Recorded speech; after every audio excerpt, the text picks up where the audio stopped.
홍콩 북부 타이포 지역의 공공주택 단지에서 대형 화재가 발생해 현재까지 44명이 숨지고 270명이 넘는 사람들이 실종된 것으로 전해졌습니다. 네, 베이징 연결합니다. 배삼진 특파원.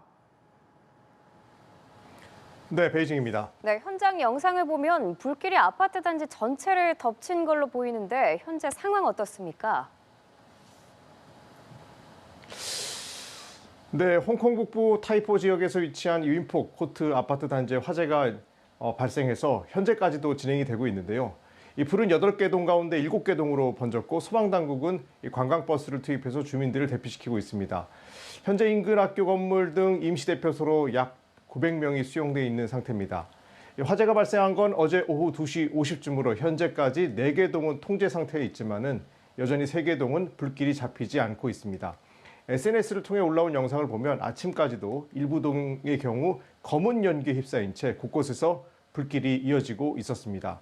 이 홍콩 소방당국은 화재로 최소 44명이 숨졌고 병원으로 옮겨진 주민 중 45명이 위중하다고 밝혔는데요. 실종자만 무려 279명에 달합니다. 이 화재가 발생한 곳은 1983년 지어진 노후 아파트 단지입니다. 31층짜리 건물 8개 동으로 2,000가구 약 4,800여 명이 거주했던 것으로 전해졌는데요. 대부분 중저소득층 노인인 것으로 알려졌습니다. 화재 발생 이후 소재 파악이 안 된 인원이 많고 또 고층 건물에서 탈출하지 못한 주민들이 있어서 인명피해는 늘어날 수 있습니다. 네, 주민들은 제때 화재 진압이 이루어지지 않았다면서 분통을 터뜨리고 있다는데 실종자들 대부분이 노인들일 가능성이 있다고요? 네, 주민들은 충격에 휩싸였습니다. 화재가 발생했지만 당국의 대응이 늦었다는 비판도 나오고 있는데요. 일부 주민들은 소방서가 가까워서 진화가 빨리 이루어질 줄 알았는데 그렇지 못했다고 밝혔습니다. 불이 나자 당국은 인근 도로를 통제하고 소방차 128대와 구급차 57대를 배치해서 상황을 수습했지만 불길을 잡는 데는 실패했습니다. 주민들은 나란히 묶인 배들이 타고 있는 것 같다고 당시 상황을 전하기도 했는데요. 화재는 진압되지 않고 모두 지켜만 봤다고 털어놨습니다.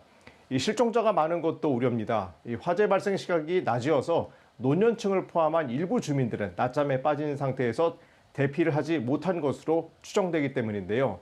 아파트 주민들은 화재 경보기가 불이 났을 때 작동하지 않았다면서 한밤중이었으면 더 큰 피해로 이어질 수 있을 것이라고 말했습니다.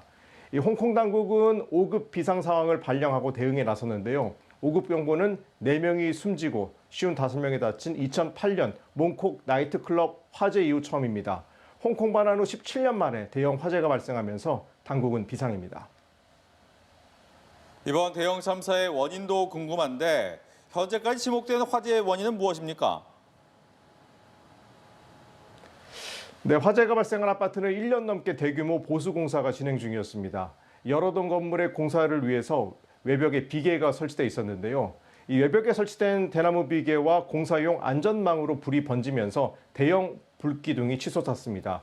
이 대나무 비계는 철제보다 유연하고 가벼워 이 홍콩 건설 현장에서 흔히 사용되는 건축 재료지만 화재에는 취약합니다. 홍콩 정부는 올해 초 안전 문제로 공공사업에서 이에 대한 사용을 금지했지만 여전히 사용되고 있는 곳이 드러난 겁니다. 과거 홍콩의 아파트들이 마치 닭장처럼 오밀조밀하게 이 구조로 지어진 점도 피해를 키웠다는 지적입니다. 여기에 경찰은 이 건물 보수 작업에서 창문을 밀봉하기 위해 사용한 보호막과 필름 등의 소재가 안전 기준을 충족하지 못해 화재가 급속도로 확산된 것으로 추정하고 있습니다. 홍콩 당국은 오늘 새벽 아파트 공사를 맡은 건설사 이사 2명과 엔지니어링 컨설턴트 1명을 과실치사 혐의로 체포했습니다.